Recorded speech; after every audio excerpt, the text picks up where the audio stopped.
this week's episode of Comics Controllers, we have two manga experts with us so we can discuss various aspects of manga and things we need to know. We also talk about the hardest games that we've ever played. All that and more on this episode 13, Manga Experts.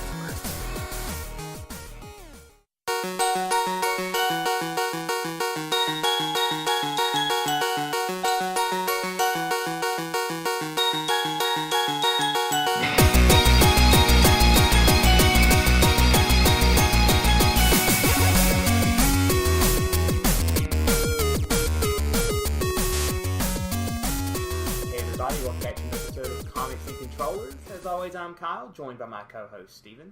Hey, how's it going, Kyle? Going pretty good, Steven. I have a little issue.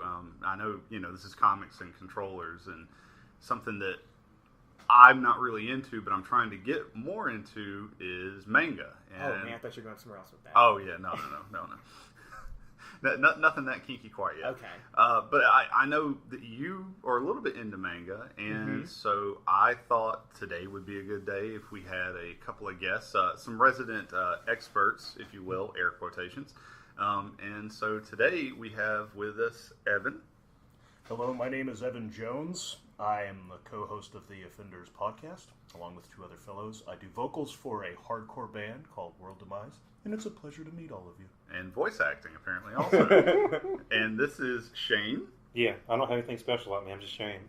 That's Shane. Well, he's also in the woods. He's hidden. He's off the grid. He's also on the Offenders podcast. I don't claim that. I don't claim that on other shows. Don't bring my cred down. Is that something you keep on the DL, that Offenders thing? On the download? Yeah. All right, well, one of the reasons we, had Evan and Shane on here, though, is because they do read a good bit of manga, and I, as someone who's not very into manga, but is trying to get more into manga, I have a few questions, so I was hoping maybe you guys could help. Sure. Just to give you a quick background, I've read a few things. I've had friends that have let me borrow one or two volumes of manga, and mostly what I read was... It's pronounced manga. Are you serious? Is Yes. it really pronounced manga? It is.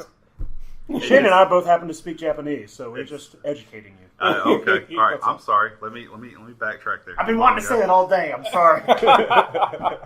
It's fine. I correct people on their grammar, English, and everything else. So it's For good. a living. Yes, for a living. They actually pay me to do that now. Let that sink in. But no. So with manga, Yes. I've read the Battle Royale series of manga, which was really good, and I almost finished that. I think I was short finishing it by about 2 or 3 volumes. But I was a huge fan of the movie, and so a friend let me borrow the manga for that. I read Priest, a couple of volumes of Priest, and I think 1 or 2 volumes of, a couple other things, Dragon Ball Z, stuff like that. But the biggest one that I regret is I never actually finished Akira, and I was curious if you guys had actually ever read the Akira manga. I have. Yes, I borrowed it from my friend at work. Yeah, what did you guys think about it? Way better than the movie. Yeah, a lot Really? different than the movie. Movie's great. I love Movie's the great movie, on its yeah. own, but there's just so much they leave out. It's almost completely different story. The relationships between the characters are completely different. Yeah, there's a lot of stuff they kind of glaze over in the movie that in the manga they go into much more detail on. There's characters that are in the movie too that they're nothing like what the manga version of them are.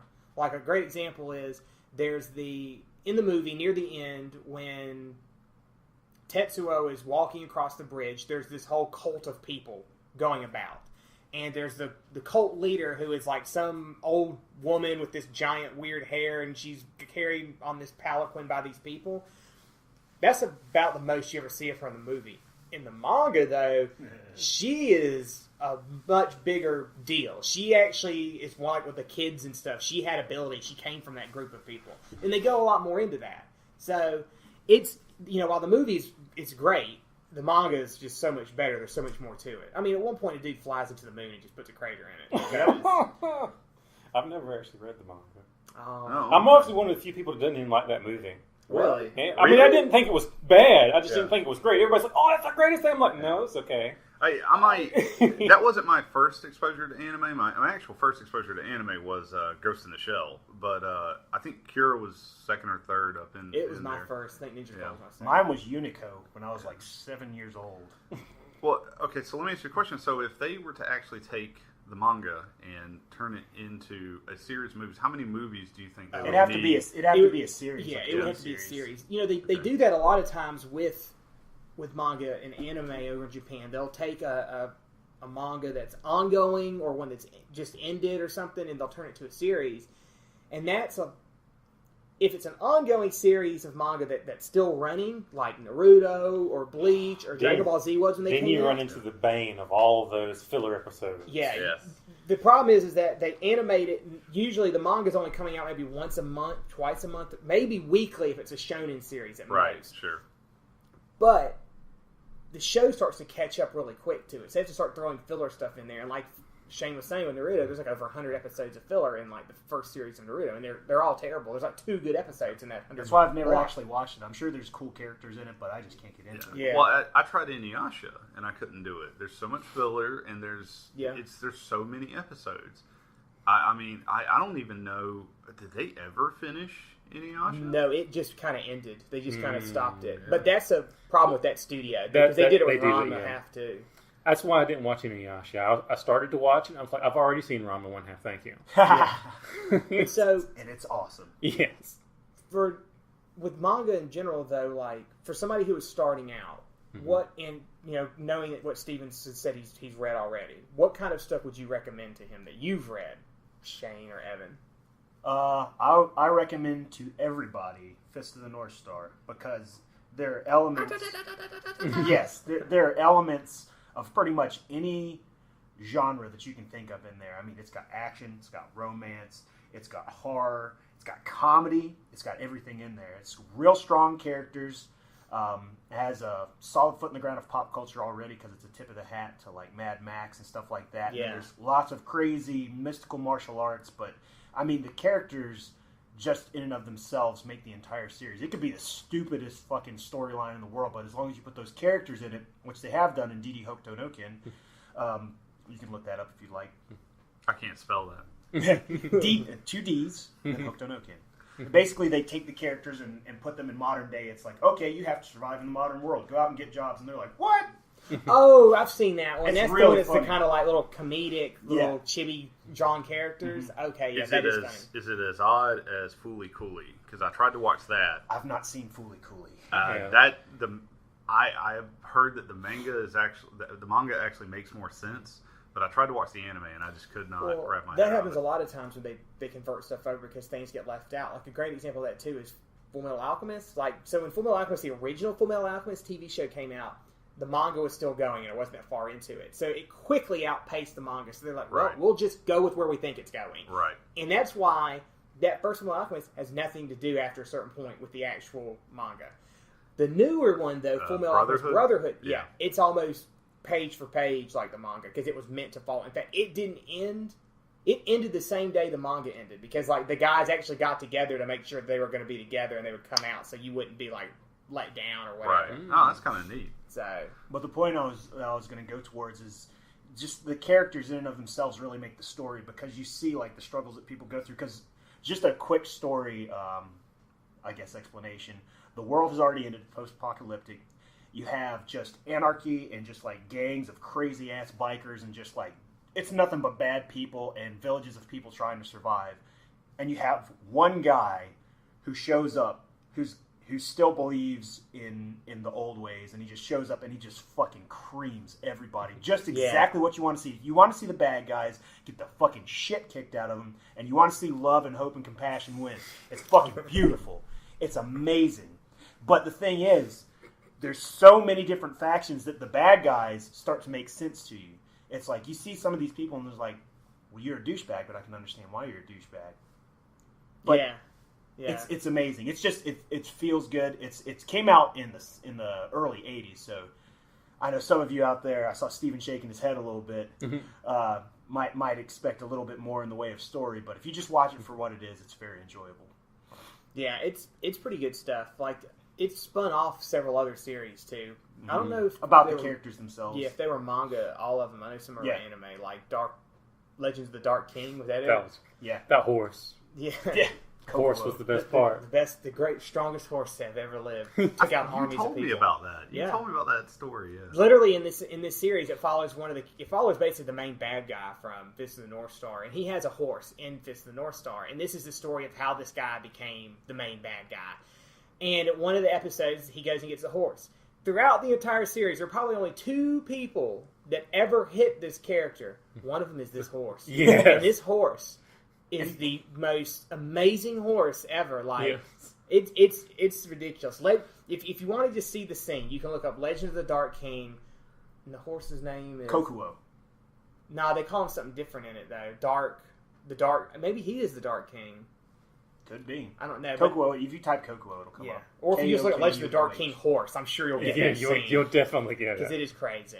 And he's the main bad guy, and he's not even really a bad guy. Yeah. No, he gets pretty bad after a while. You start to understand, though, why he's that way. Yeah. It makes sense why he is a bad guy in that. So Fist of North Star is a pretty good series. It's an older series. I don't know how easy it would be to find the manga for it. It's you can get the manga like any of the manga websites. You can watch the entire series on Crunchyroll.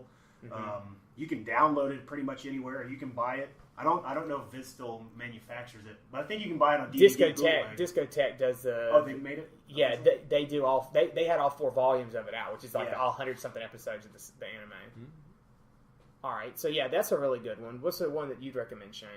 I like History's Strongest Disciple, Kenichi, because it's got good martial arts stuff in it, and unlike like Bleach or something like that, or Naruto, it's not where like episode 1, I get beat up by a little girl down the street. Episode 2, I punch God in the face. Yeah, that's what happens in a lot of those. But Kenichi, he's not like a super genius or anything. He has to work hard for everything that he learns. Yeah, and he's learning from 5 different masters, and they're all ridiculous. It's awesome. It's a great thing. I would love to be a student of Yozon Paku. Yeah, because each one of the each one of the teachers is basically a different style. So he's learning all these styles. He's learning jujitsu, some form of kung fu. I forget what they call it. One of the characters in that seems like he's modeled off of Ken from the 100th Dan. Sensei. Yeah. Yes, the 100th Dan brawler of karate. Yeah. He can knock people out by looking at them. That's fucking awesome. Yeah, he does that a couple times. The elder who can beat everybody, and then there's Makinsei. That's the kung fu heroes.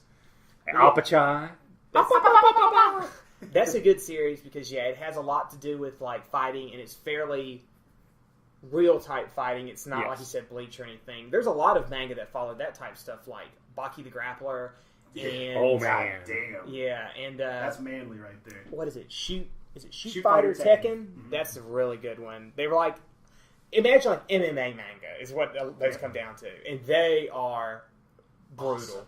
Like you'll be like, I didn't know something could be so brutal as just a picture on this page in black and white. Like, oh my god, this is ridiculous. He pulled his tendon out of his fucking neck. Yeah, he punched the dude in the chest and pulled his heart out. Grappler Baki is really bad with this stuff. Like the horrible things that guy does to his son. Yep. Yeah. So let me ask you guys, those all seem like really good suggestions, but I also know that, you're kind of giving me a wide array of different things, and that's good. But I know in manga there are actually different divisions. There's different genres in manga. So can you guys tell me a little bit about the different genres? Anything I need to know? Yeah. Yeah, you really want some yaoi? Oh my goodness. Why do I think you're lying? That's the way that Kyle's mind works, everybody. Okay, so that's the noise you make if you accidentally read one. So, ouch! Yaoi! Yeah, so for those who don't know, yaoi is boy-on-boy manga. That's an actual genre. There's a female version of it too. What's it called? Yuri. It's female on female. See how fast we were at Yuri? Yeah. Oh, we know all about that. So there's Slice of Life as well, which is you might like Slice of Life because it's a little bit more just about everyday things. Okay. It's not like Welcome to necessarily NHK would be in. Somewhat, it's a little more. I guess you could say that. But it's mostly just about people living their everyday lives and having to deal with being normal. It's like the opposite of a superhero. It's like, I'm a fucking loser and I have nothing special about me. How am I going to survive this everyday life?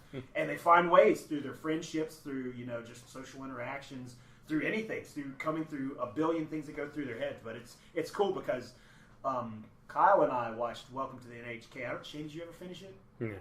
But it's great. It's about a guy in Japan. They have this thing called hikikomori, and it's basically shut-ins. And it's about a shut-in and how he has to deal with his life of being afraid to walk outside.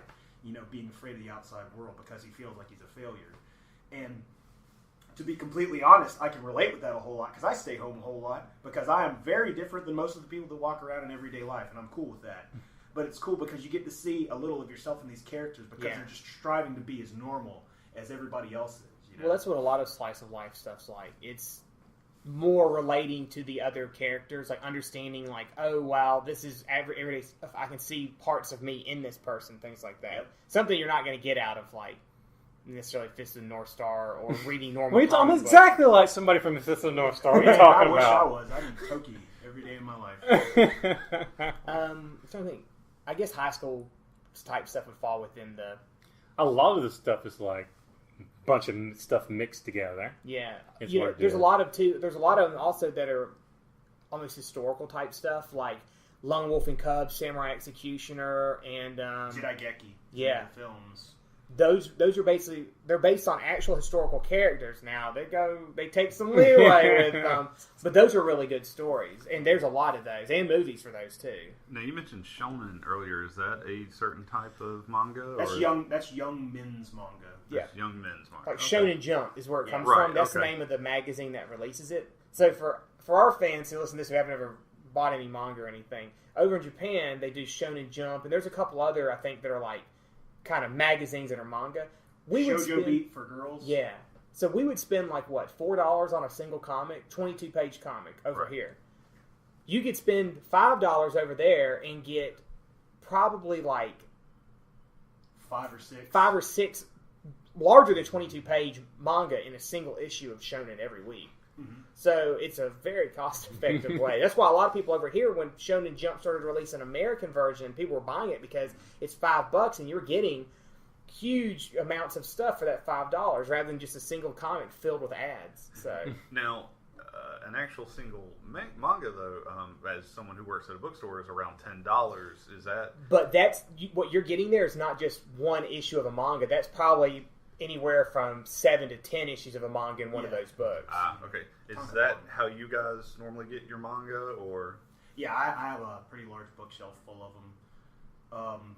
But another thing that we should probably mention is seinen, which is like adult manga. And I don't just mean like, hey, there's boobies in there, because I love boobies, but it's like stuff that you'd see on like Law and Order or Dexter. It's like it's a full story that adult can sit down and read that just happens to be animated. Like Monster. Yeah. Monster's a great example of that. So Monster's about a guy who, he's a doctor, and he gets framed for these murders, and then the rest of it is him trying to figure out what happened and bring the people to justice who've done it. And you realize that there's this whole thing going on behind the scenes. It's basically a soap opera that's a manga. But it's good. Like, it's really good.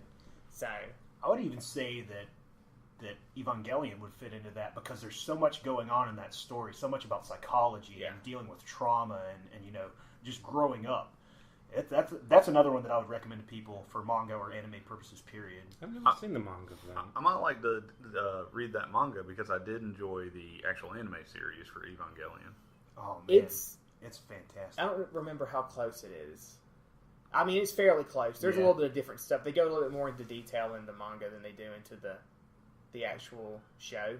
Steven, have you seen the new reimagining of Evangelion? I have not. Oh man, I want to. It's really good. They changed some stuff, but it's all good changes. I love watching anything from crazy people.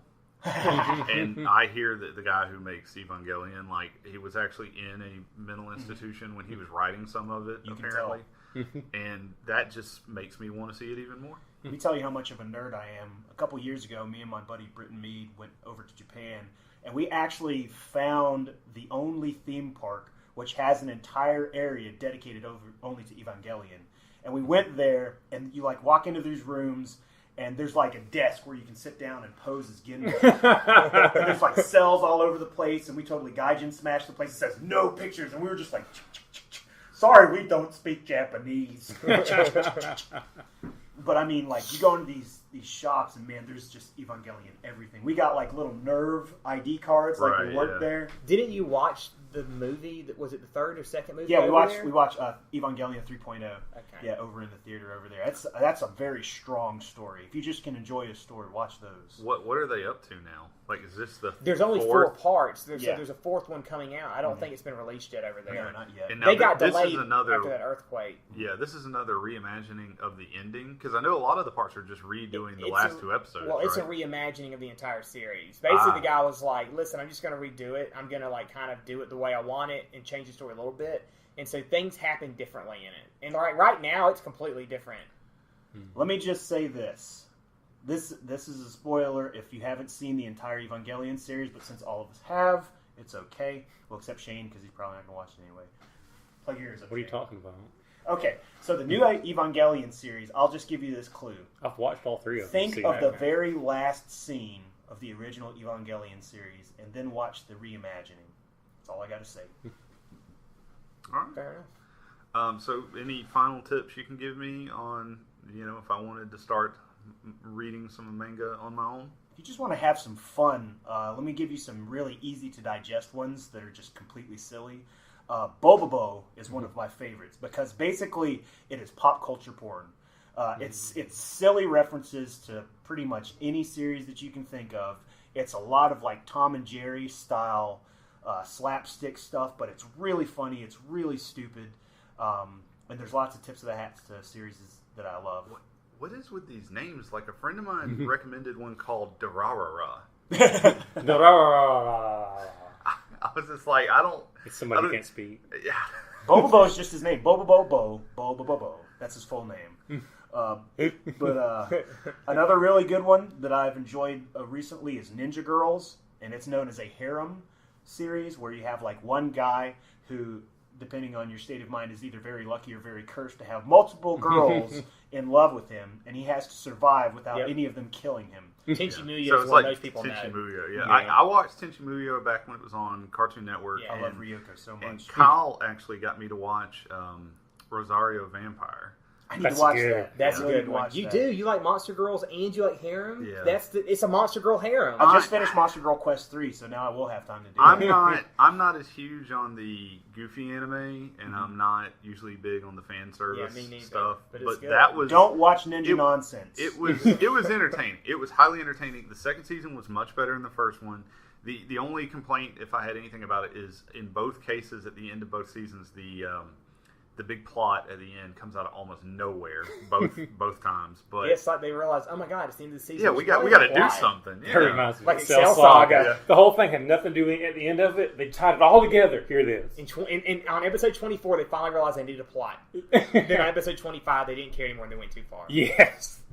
One thing I would recommend too is like if there's like an anime that you've watched and you enjoy and they have manga for it, I would say give that a try. But be forewarned, as we said, a lot of them are different. It's like watching a movie of a series of a manga. Yeah. They're all different. I wanted to read the Hellsing manga. Those are because good, but they're exactly like the anime, so it would be nothing. It's the ending, because the anime Yes. at the end is just like, what did I just watch? You're talking about the new ones, the new 10? No. I'm talking Oh, about the original. Oh, no. Hellsing. Manga's completely different than that. Oh, okay, good. As long as it has the semblance of an ending, because has the an ending. the anime doesn't have the original anime that's like what 13 episodes long or whatever. Has That no original ending. anime has the same problem that Full Metal Alchemist did. They started making the anime while the manga was nowhere near done. This manga has taken years between issues. Right. And so they just had to rush something out, and they did. But then when it got near being done, they redid the anime, and it's good, but it follows the manga almost spot for spot. So you've watched the Oh, yeah. remastered Hellsing and Yes. you like it? Oh, I may have to give that a try. it's then. amazing. I've only seen the original Hellsing. Yeah, you should give it a go. You should read the manga on it. It's really good, too. Okay. There are also Korean manga that I didn't realize until I saw Manhwa. online. Yeah. Until I saw online. One of them's The Gamer. It's awesome. It's this world where people have the world has a sentience and it gives people powers, but it decides what powers to give you based on what you pay attention to all the time. And the main guy is the guy who all he does is play video games all day. So he gets the power to be the gamer.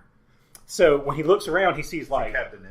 He's like, no, it's way better. He's like an RPG character. When he looks around, he can see like life bars over people's heads and what level they are, so he knows if he can take them or not. Yeah. And when he wants to learn things, he just practices. He just grinds.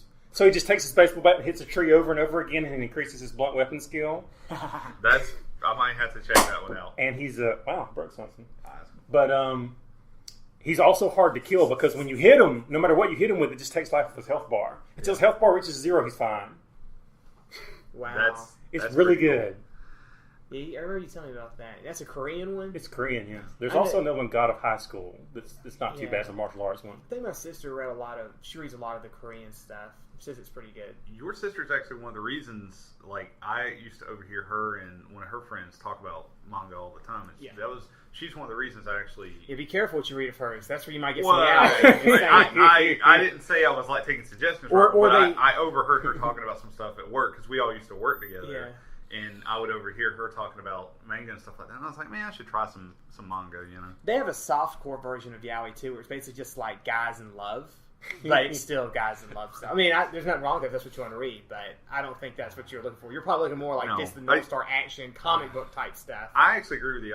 Like I said, I read almost all of Battle Royale, and that was because I loved the movie so much. So I would probably start with like Hellsing or Evangelion or something like that. Yeah. Let me drop one more on you, too. Since you're a fan of... If you have the patience to get through story without a shit ton of action in it, like just good character development and crazy mystery, just like edge of your seats type stuff, I'd recommend a manga series called 20th Century Boys. Now, that sounds like a yaoi at first, but trust me, it's not. It's about a guy who runs a convenience store who used to be a musician. He's a single father, and he's unfortunately distanced himself from his group of friends. Well, there starts to be all these crazy crimes and murders that have correlations to things they had as a childhood gang. And then there's just like all this crazy conspiracy shit, and it's like this huge storyline. But I don't know if it ever got fully translated in the American side, but you can find it translated online. But it's one of the best like thriller style mangas you can ask for. 20th Century Boys. Yeah, I've heard of that one. I was going to say one more too. Talk about genres. One huge genre is sports. Sports. Seriously? Tennis. Yeah, Prince of Tennis. There are several baseball ones. There's a football one. Like they even play football. There's soccer. There's boxing ones. In fact, two huge ones are boxing. Yep, that's my favorite. Like I don't understand some of these. Like, and I'm having to judge them just on the little bit I know them. But like at work, I'll see stuff like Host Club or Drama. Like it actually seems like a manga about them being in clubs after school. Yeah, well, that's a part of Japanese and society. I'm like, is that entertaining? Mm-hmm. Like, those are basically high school manga, and they're slice of life manga. They follow these high school students' lives. Yeah, I'm not knocking it. I just haven't read it. You also have to think over there too in Japan. It's a lot more escapism type stuff because their workforce is probably a lot more. You know, you're expected to work all the time, get everything done. That's why they have hotels where you can just go climb in a hole in the wall and sleep there rather than go home that night because you don't have time to get on the train and stuff. Yeah. So a lot of those are used for escapism or to remember when they had a better time. Remember when they were in high school and they had clubs and friends and stuff and free time to go do things. Right.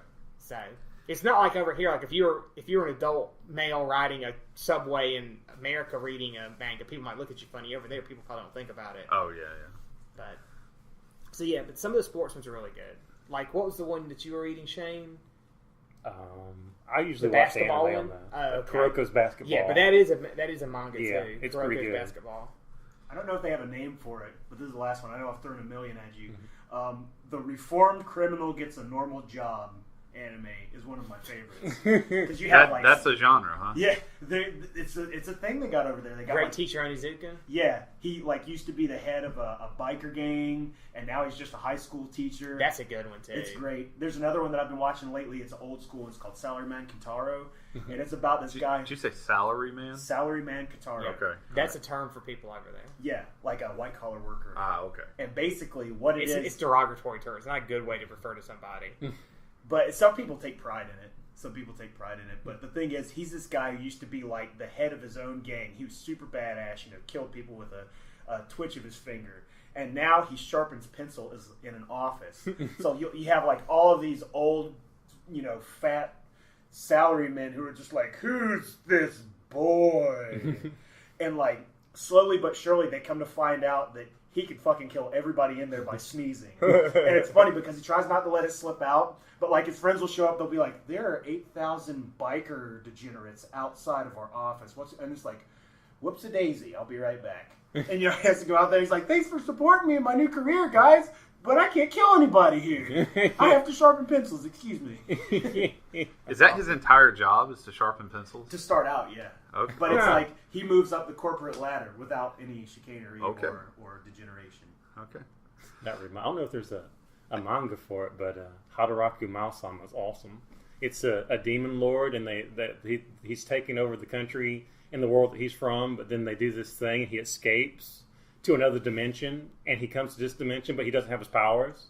So he starts working at McDonald's, basically. That's pretty funny, actually. Sounds hilarious. And his plan is to become the best worker at McDonald's and take over the whole corporation. That's his whole plan. You know, if I were a demon and I didn't have any powers, that would probably be my plan also. That was a Buffy episode. Actually, I would take over Walmart. I would start from the bottom and I would take over Demons Walmart. have already took over Walmart. Oh, okay. Good point. All right, well, I think you guys have kind of overloaded me a little bit on manga suggestions, and I'm gonna send you a document. I'm gonna let all that process pick up a few things, but I think Kyle had something he wanted to ask you too about on the video game front. Yeah, so it's comics and controllers. So we've kind of talked about comics. Now we need to talk about controllers. Particularly, I wanted to ask, and this is for everybody here, what would you say is probably the hardest or most frustrating game that you have ever played? I can name the exact stage of the exact game. It's 5-2 on the arcade version of Shinobi. Yep. Not the Nintendo game. You can beat the Nintendo game all day long because they realize that it's impossible. You finally realized, did you? Please forgive my my language. It's impossible to beat that level unless you spend like 17 hours out of your day memorizing exactly how that stage works. I've been playing this game for free on my computer through an emulation system called MAME. And I play it all the time, and I still can't beat this stage. And the thing is, this is what makes it so frustrating.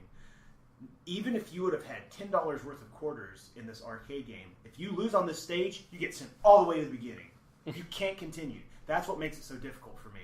Beginning of the game or the beginning of the game? Why? Is this the last stage? Yeah. No, 5-3 is the last stage.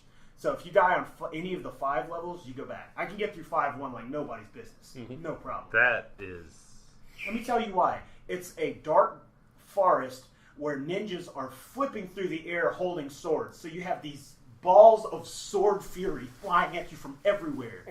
I wish we had a GIF to put on there of that motion you just made. Flying through everywhere. Yeah. That would have been great. It's amazing.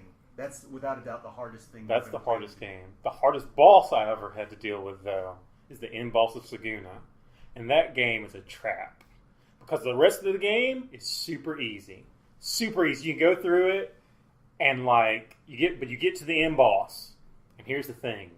He's faster than you. And it's like an RPG where you take turns. When I say faster than you, I mean you are a little toddler with a limp. And he's the Flash. Because this is what happens. All right, it's time to fight the boss. Bam, he hits me. Bam, he hits me. Bam, he hits me. Bam, I'm dead. What the? So there's these things you collect in there called speed nuts. And they increase your speed. So I spent 2 hours in the dungeon just grinding these things to get them. I get 35 of them and use them. I go back to fight him again. Okay, now he only goes 3 times before I go. So I'm like, bam, he hit me. All right, heal up. So bam, he hit me. All right, all right, I beat him. He falls off the cliff. I'm not seeing any ending credits. He has another form. He comes back up. Now he's a dragon. And on this thing, you have this bar that fills. Of course he is. Yes, he has this bar that's filled up after a certain number of attacks, and you can dodge, but it takes half the bar, so you can only dodge twice. He's even faster in dragon form. So now he has fire breath. If fire breath hits you, you die. Yeah. So you dodge once. Okay, I'm hitting him. He does it again. I dodge again. I'm hitting him. He does it again. I'm dead. I can't dodge. I can only dodge twice. So I got to go back to the dungeon, grind up 20 more speed nuts, go again. At this point, I'm just fast enough that if I get lucky and there's a pattern where he doesn't do it 3 times in a row, I can beat him. And I finally beat, and I remember the ending being really good, but unfortunately I blocked it from my memory. It was really good, and I'll never play the game again. I swear, I will never play Saguna again to find out what the ending is. There are games like that I remember the game actually being good once I beat it, but because it was so frustrating to beat, I don't remember much of what happened. It's almost like my mind is like, no, you don't need that. You don't need that. I used to imagine, like, I beat it, snap the disc, throw it away, walk out the room. I want to apologize for all the times that I've sworn on this podcast. You can bleep them out with video game sounds, but I'll just That'd be awesome. I just want to say that since I've already sworn 7 times, I'm not going to make a joke about speed nuts. Also, I like how you throw me under the bus. It's like, you can edit this, you can beat these out. Yeah, then you have to go back through and find every one of them, all 7, if not It's more. an adventure. I do not want to choose this adventure. Yeah. I'll choose a different. Think of it like a fun game. Exactly. It's better than Flappy Bird. Oh man, What isn't? Flappy Bird? All right, Steven, what's your game? Okay, I have a couple. We have discussed on this podcast the pain which is Battletoads before, so I'm not going to go into that. But I just want to say I beat it. It took my cousin and I think 2 weeks, and we got past that horrible stage. And I think we either beat the game or we got to the last level. I can't remember. But you got past the surfboard. But we got past the surfboard part, which is just pure memorization. Yeah. There's no other way to do it. Anyway. A lot of those old games are like that. If you look at these guys who speedrun them or play them for like high score stuff, right, they'll memorize like the pattern of the barrels in Donkey Kong. Right. Yeah. So the 3 that I was going to mention real quick. Number 1, Ninja Gaiden. Oh. And I've played almost every version of Ninja Gaiden out there. The one on Nintendo, ridiculously hard, especially like once you get to the mountains and people are throwing crap at you and you're trying to jump. Oh man, I only ever played Ninja Gaiden on the Xbox. And I just remember getting to the point where I was like, I could probably beat this game, but I'm getting really angry right now. I think I'm just going to get rid of it. It's probably more frustrating because I remember getting to a part where it's like, okay, I beat the woman in the church. That was tough, but pattern. I got it. The hot demon woman? Yes. I never made it past her because I kept looking at her. You kept boobs. looking at her. I have heard that story from you multiple times, and I believe it every time. But that's my weakness. But she has a pattern. So once I got her pattern, I think I beat her like the 3rd time. And I even had I had a friend that was helping me, and so he was just calling out. It was like, she's going to do this. She's going to do this. She's going to do this. And together we beat it. And awesome. You get to this one part in that game though, and I love the game. But you get to this one part where they're like, well, here's a tank. Okay, well, here's 2 tanks. That's when I quit. But here, 2 tanks and a helicopter. I was like, oh, really? Turn it off. Go back to GameStop. I want to trade this in. And that is the biggest slap in the face of any game ever. And what makes it even worse is the guy who was helping me play, like, he had played this a little bit before me. He was further into the game than I was. Sorry, he was farther into the game than I was, and he warned me because when he was playing, he kept dying and he kept having to replay this whole part. And he's like, "I can't believe this." And so finally, he realized there's a save point behind you. They don't show it to you. Oh. There's a save point right before you fight the 2 tanks and the helicopter. Thankfully, he told me about this, or I would have given up right then and there. Now, I never made it past those 2 tanks and helicopter, but I would have given up right then and there after dying the first time. So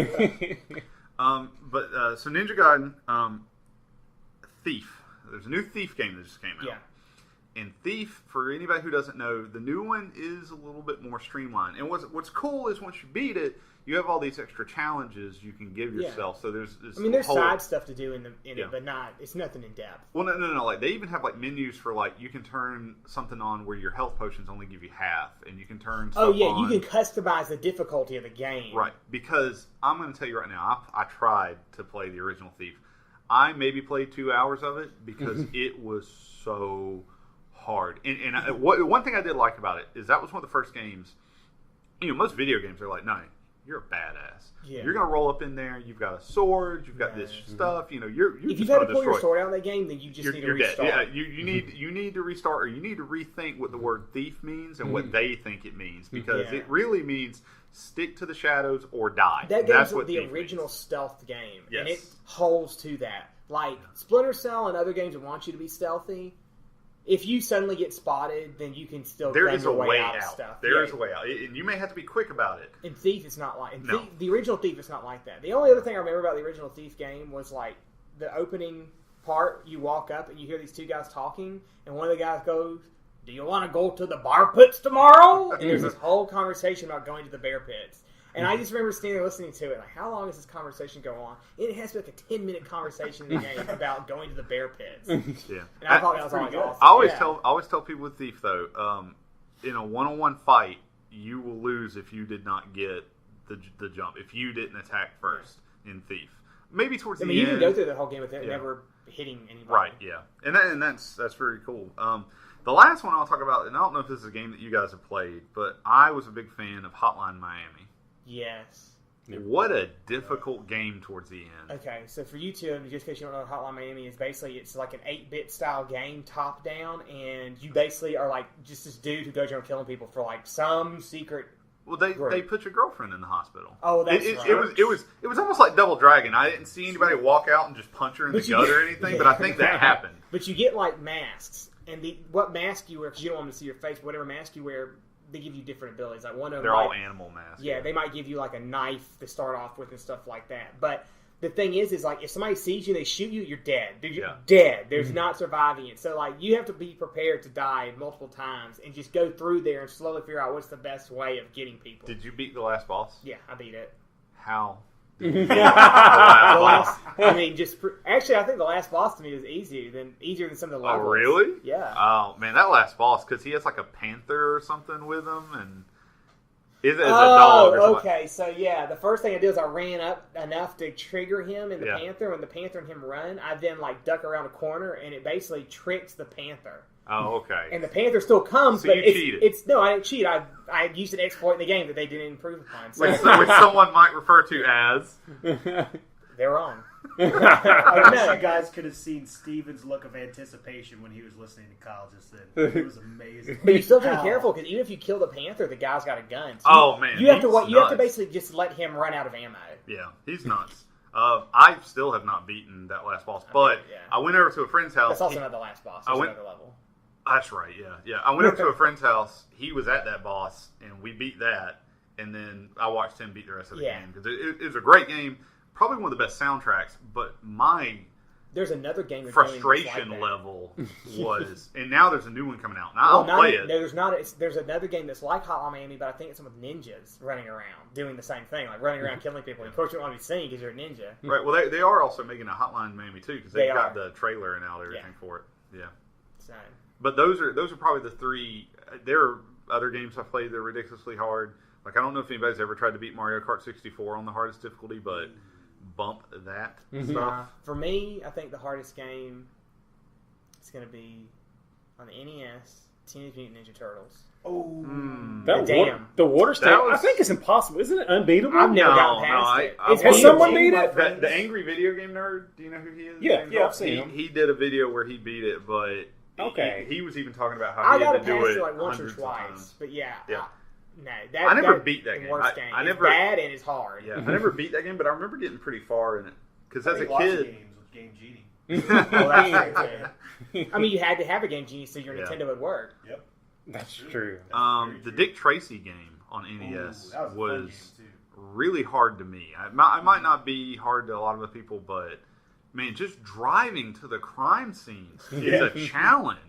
Because if you wreck, you lose some health. There are people on the rooftops with sniper rifles. They take away your health. And then when you go into the building, it doesn't refill your health. It's just whatever health you made it to the crime scene with. That's it. Wow.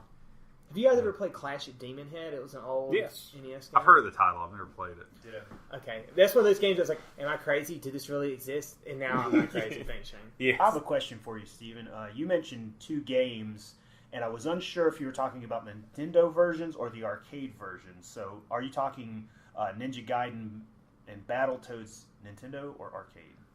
Both of those were, I believe, Nintendo. Have you played the arcade versions? I've played the arcade version of Battletoads. I've never played the arcade version of Ninja. Oh, wait. I think I have. Is the arcade version of Ninja Gaiden when you lose? Is that where they saw your head off? Okay, I played that at Jason? Yeah. I played that at the skate rink, and I remember I was playing that one day and I lost, and I got my head cut off, and some dude's mom was walking by, and he's like, "Oh, that is horrible." I lost again. That's another quarter down the drain. The thing that makes that game for me is when you hit attack and jump at the same time and you're near an enemy, you do an awesome flip over their head and use that flip's momentum to flip them and throw them at other enemies. Yeah. I beat the entire game only using that flip. Of course you did. Dedication. I much prefer that game because it's actually playable and enjoyable. And they have some pop culture references in there too. But the Battletoads game is super awesome because I don't know if you guys have played it or not, but to those who haven't played it, depending on your character, they have a finisher. I think it's Zitz, when he kicks you, his foot turns into a giant spiked boot that stabs them in the face. And it's just so great. It's and one of them has the giant fist that he does that turns into it almost looks like a mallet fist. Yeah. I remember really liking Battletoads, and in a previous episode we actually said they should do a new Battletoads, and I'm still 100% behind that. Yeah, I mean, they're redoing all these other games, but why haven't they redone this one? Or why aren't they even talking about it? My hope, and I know Kyle's heard me say this 100 times, but is that they do a remastered version of the Chip and Dale's Rescue Rangers game. Because there's a movie coming out. They're doing a live action Chip and Dale Rescue Rangers live movie. action movies of cartoons. You They mean shouldn't CG? do. Just make it. I think it's going to be like the Smurfs one, where it's live action, and then they're going to CG in like the I said, two main characters. just It's make probably an going to be animated horrible. movie. I want it to do well though, because they recently redid DuckTales Remastered, which was amazing. Was it good? I loved it. Was it still hard? I They never thought changed. DuckTales was hard. They changed the way that you do the pogo jump, and it's not quite as annoying. There you so go. so it's a little bit easier in that sense. But I loved it. The last boss was kind of difficult because they changed some of the mechanics. They actually made the boss fights better. That's one game I can say their changes actually made the boss fights more engaging. So, cool. But I'm really hoping that this movie does well. If for nothing else, it might convince them to let WayForward or another company do a remastered Chip and Dale's game. Yeah. What was that game that we were playing on MAME that it took the equivalent of $400 worth of quarters for me and you to beat? Do you remember? Oh god, that's every game that we play. All I remember is we played it the whole day that that it cost us $400 in quarters. Wow. Gauntlet. Yeah. Bubble Bobble? I mean, Bubble that might... What was the game about? Do you remember what it was? I don't remember. I just remember the $400 worth of quarters. I remember when I made the level 99 on Bubble Bobble with a friend, and it just starts over, and then we were so depressed. That game, either that song from Bubble Bobble or the Super Mario Brothers 2 song are probably the happiest video game songs ever written. The Bubble Bobble one's got to be up there. Yeah. I could get punched in the gut and hear that song and I wouldn't even feel it anymore. I'd just be like, time to go walk in the park.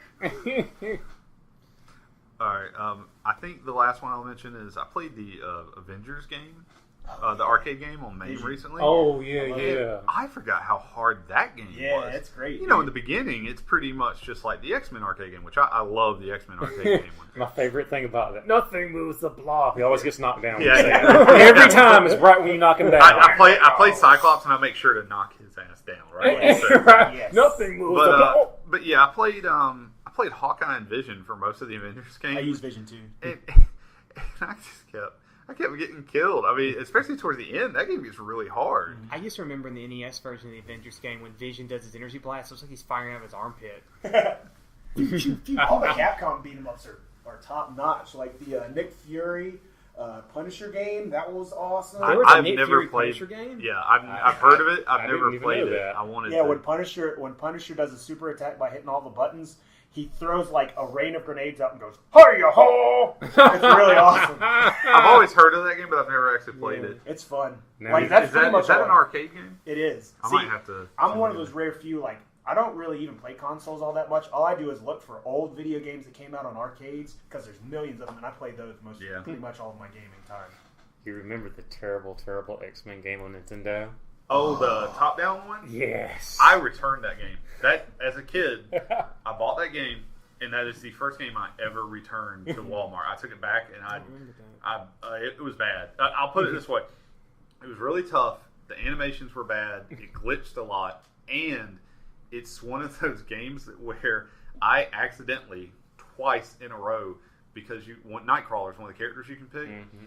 and I accidentally teleported to the wrong way, or however you want to say it, to where I glitched the game. Like, I actually caused the game to not know what to do. So I took that game back and I said I want something else. I never played that on the NES, but I do remember. Genesis one's good. I played one on the Game Gear, which was good. Let me ask, now that you brought that up, what was the first game that you remember taking back? Mine was Street Smart on Sega Genesis.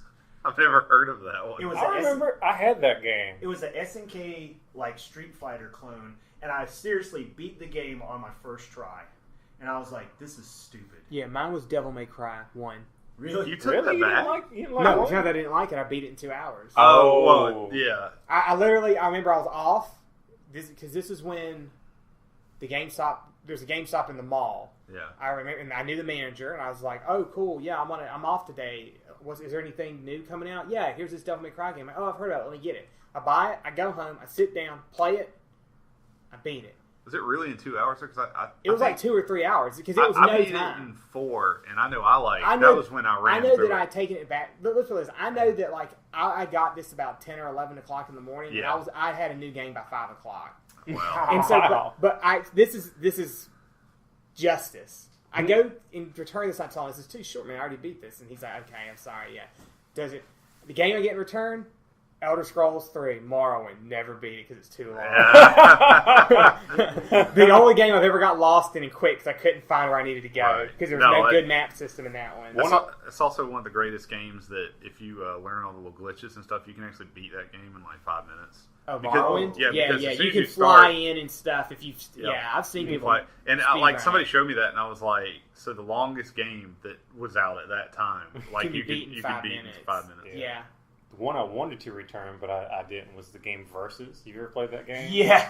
So it's like wow. It's like there's these two gangs that are supposed to be fighting against each other. It looks like there's a whole lot of characters in the game. So you play it. It's not super great in the first place. Some of the people are alright, but you find out that both gangs, they're the exact same people that look different. They just palette swap. Palette swap. Yeah. I was like, oh my god, this is the lamest thing ever. What was that bad Genesis game that we used to play all back in the day? It had like monsters in it. There was a big fat blue guy. Eternal Champions? Rotundo. You know what I'm talking about? Oh, Fighting Master. Fighting Master, man. Rotundo Equus, the horse guy, yeah. I never played that, but I remember seeing like video of that, and like some people who do retro plays will play that game because that is that bad. It's Yep. terrible, man. Fighting I love Masters. fighting games. I love like all the knockoffs. Like, what were some of the good knockoffs for Super Nintendo? Fighter's History. Fighter's History. Oh man, Wasn't Eternal Champions one of the ones that was like a knockoff of like Mortal Kombat that or one something was like great. that? We played the. Eternal I Champions played that CD one. was wonderful. Yeah, dude. Best Sega CD game. Might be the only good one. What was that? No, Revengers of Vengeance was Yeah. good too. Revengers of Vengeance?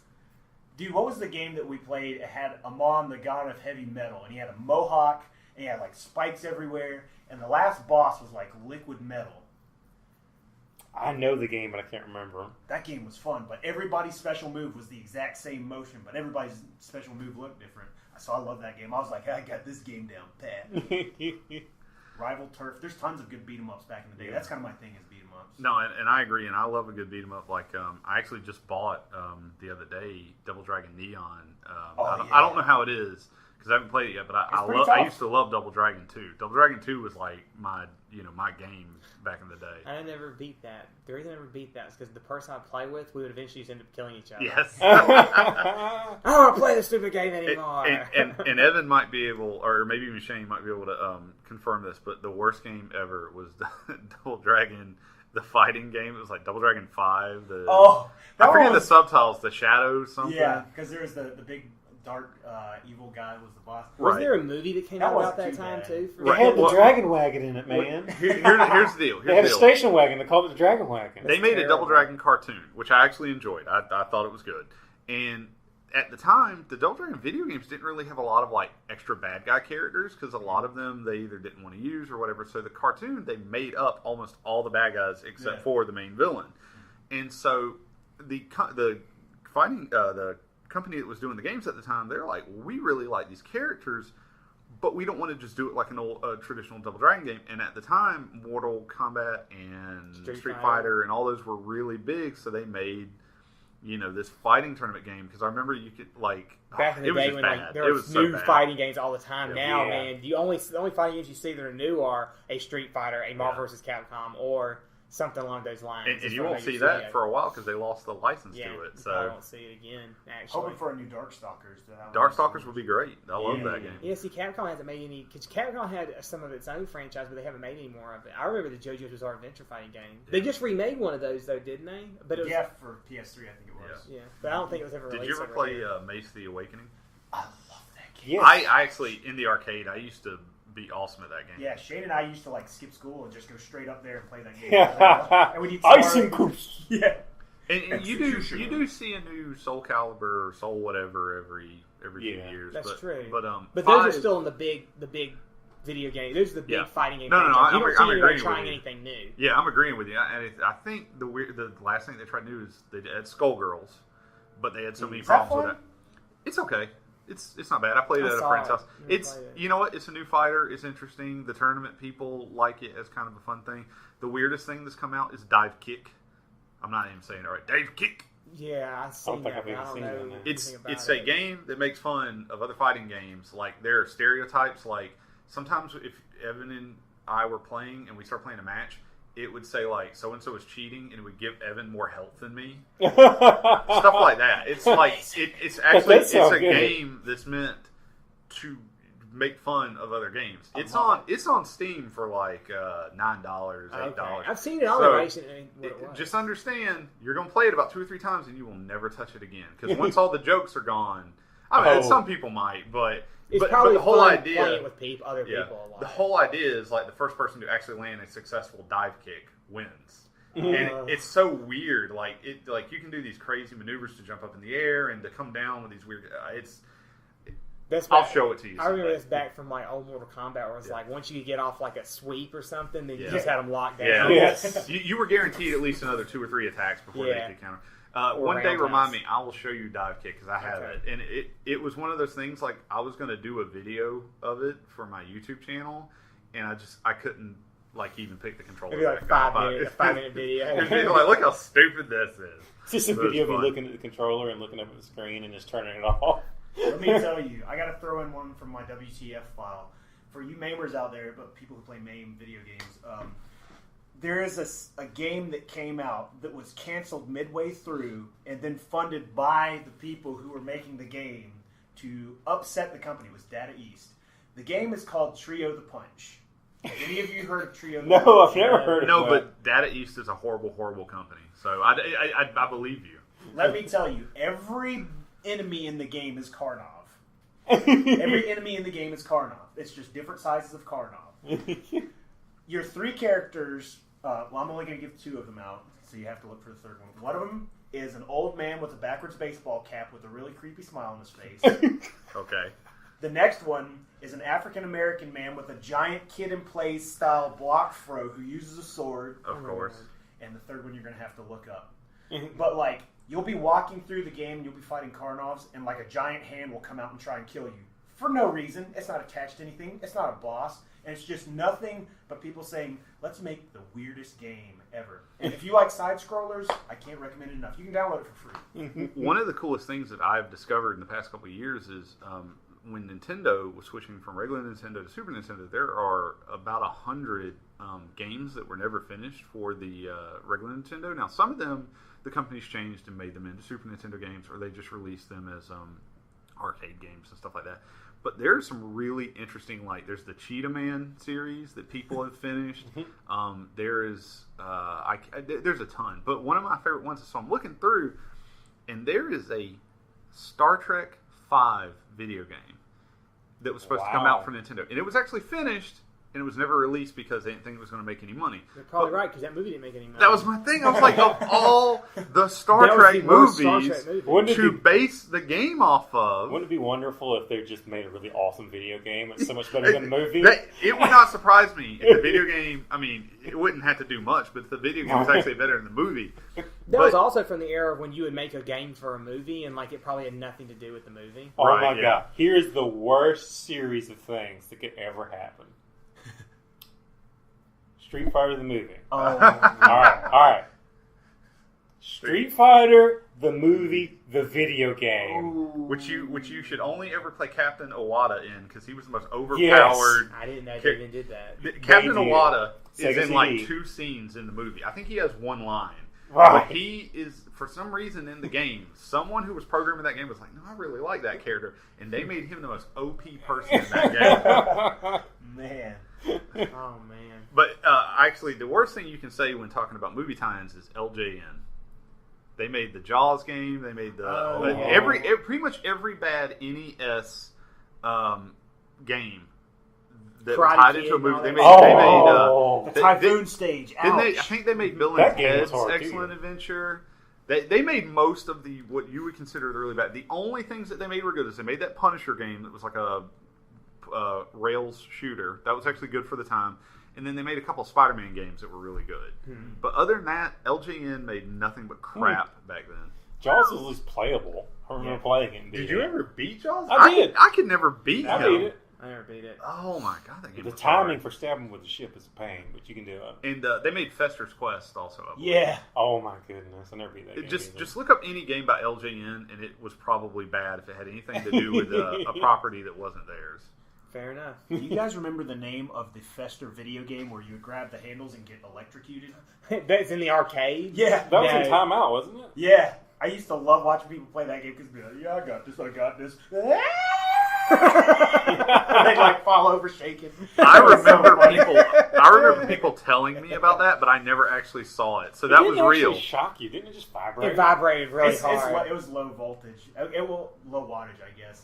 My friend Jason Bowen, who's naturally crazy anyway, he would go up there and he'd be like, watch this. And he'd put the money in there and he'd put it on the highest setting. And as it would go up, he'd be like, ah! And he'd start shaking the machine. He'd be like, I am God. And everybody in the arcade would look at him. It was so awesome.